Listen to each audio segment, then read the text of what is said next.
मानो रामायण की विजय में वही सूत्र भगवान राम ने परशुराम जी के प्रसंग में भी और रावण के प्रसंग में भी वही बात। रावण के प्रसंग में जब विभीषण को संशय हो जाता है कि रावण जैसा शक्तिशाली शत्रु जिसके पास इतना अनोखा रथ है, सारथी है, घोड़े हैं, सेना है, कवच है, श्री राम उससे कैसे जीतेंगे?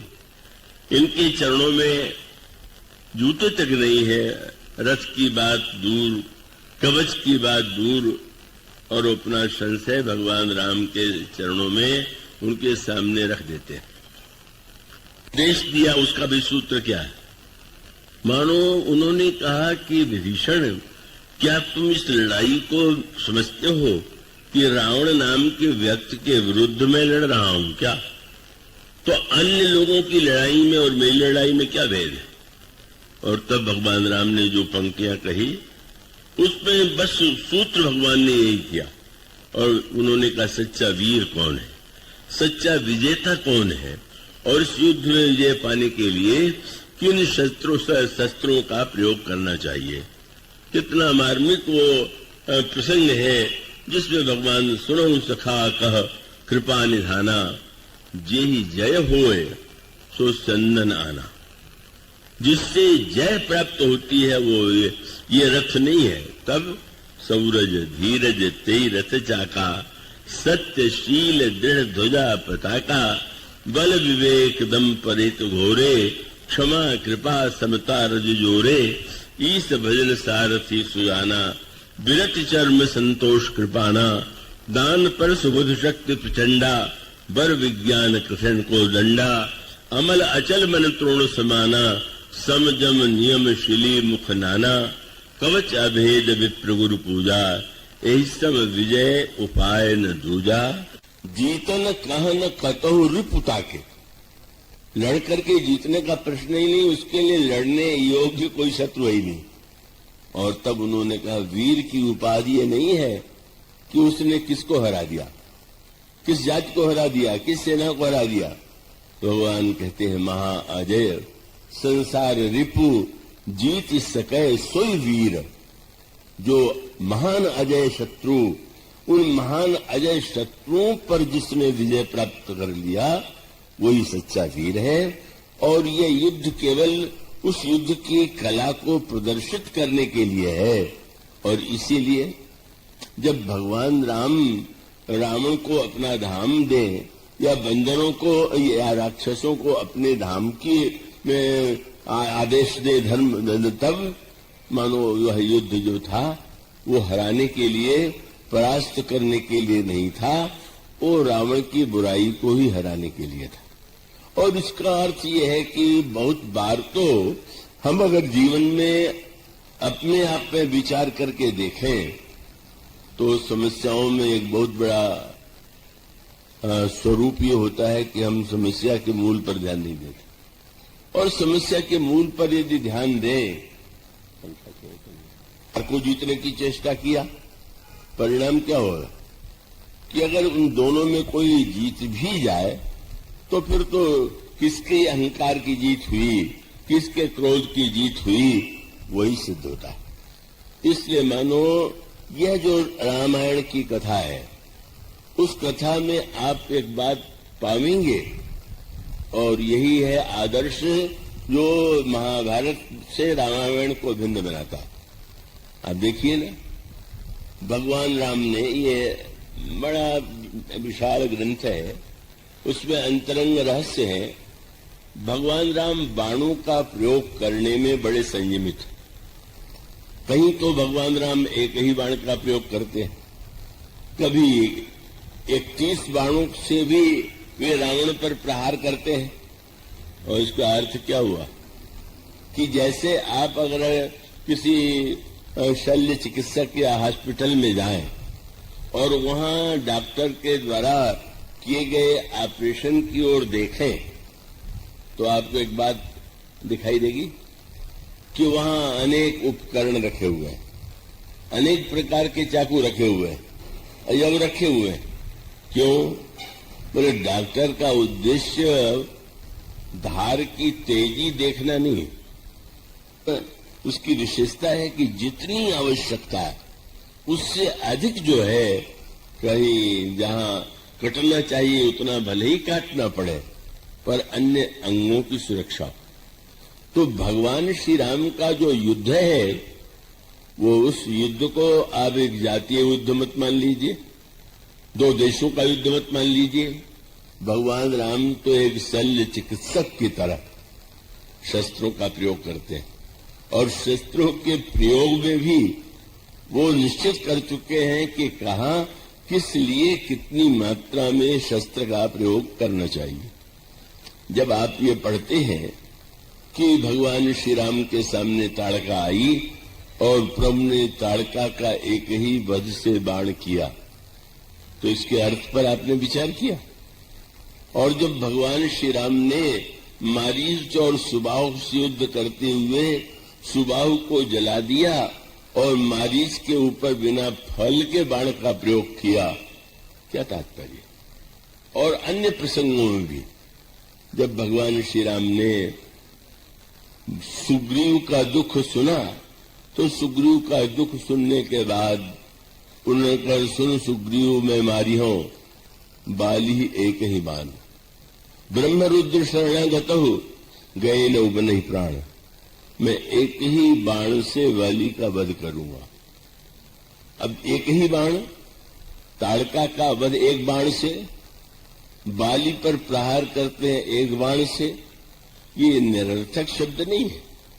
उसके पीछे जो दर्शन है वो हमें आपको भक्त शास्त्र की दृष्टि से बुराइयों के विरुद्ध लड़ने की क्या कला है और किस किस रूप में जो हमारे पास ये अस्त्र शस्त्र है उसका हम उपयोग करें। इसलिए आप देखेंगे बाली ने बाली के ऊपर भगवान राम ने बाण का प्रहार किया और एक बाण ही प्रहार किया, और उसमें फिर आपको पढ़ने को मिलेगा किसी योद्धा का लगता है उन्होंने सिर काट लिया, किसी के लिए लगता है कि उन्होंने भुजा काट लिया, किसी के लिए पढ़ते हैं कि उसके मुख में भगवान ने बाण भर दिए। ये जो कहीं सिर काटना, कहीं भुजा काटना, कहीं हृदय पर प्रहार करना, इसको बहिरंग अर्थ में आप युद्ध के रूप में ले लीजिए। पर अगर रामायण का जो अध्यात्म है, जिसको भगवान रामायण में भक्ति का स्वरूप बताया गया, वो तो विरति चर्म अस ज्ञान मद लोभ मोह रिपुमारी, जय पाइये सोई हरि भगति देखु खगेश विचारी। सीता जी को पाना, भगवान राम ने युद्ध में विजय प्राप्त करके सीता जी को पाया। पर गोस्वामी जी कहते हैं सीता जी को पाने का अर्थ ये न ले लो क्यों पत्नी का हरण किया तो युद्ध करके मार डाला और छीन लिया। कहले तो रामायण का वो देहाती कहावत प्रसिद्ध, जिसमें किसी व्यक्ति ने रामायण की विशेषता देख करके ये कहा कि तुलसीदास जी को इतनी बड़ी रामायण लिखने की क्या जरूरत थी। क्यों? बोले रामायण की कहानी तो केवल इतनी है कि एक राम, एक रावणना, एक क्षत्रिय, एक बावन्ना, उनने उनकी नारी चुराई और उनसे उनकी भई लड़ाई, तनिक बात की बातन्ना तुलसी लिख गए पोथन्ना। गोस्वामी जी कहते भगवान जानते हैं कि रोग कहाँ है। डॉक्टर के पास जब वो ऑपरेशन भी करेगा तो निर्णय करना है सिर का करना है कि हाथ का करना है कि हृदय का करना है। भगवान राम ने बाली के हृदय पर बाण का प्रहार किया। रावण के मुंह में बाण नहीं उन्होंने भर दिए, और किसी योद्धा के मेघनाथ के मुख में बाण नहीं भरा गया। कुंभकर्ण के मुख को बाण से क्यों भर दिया? कुंभकर्ण की समस्या भगवान जानते हैं। ये अभिमान का साक्षात ये जो है अनोखा है। जब रावण ने जगाया तो रावण को उपदेश देता है और उपदेश दे करके रावण की निंदा भी करता है। पर रावण ने सुना और सुनने के बाद भी विभीषण की बात सुन के उसे क्रोध आ गया था, लेकिन कुंभकर्ण की बात सुनकर के क्रोध नहीं आया। क्यों? कुंभकर्ण को रावण बहुत अच्छी तरह जानता। यूं कह लें कि जैसे जंगल में जाए और शेर की गर्जना सुने तो क्या दशा हो, और सर्कस में अगर शेर गर्जे तो कैसा आपको लगता?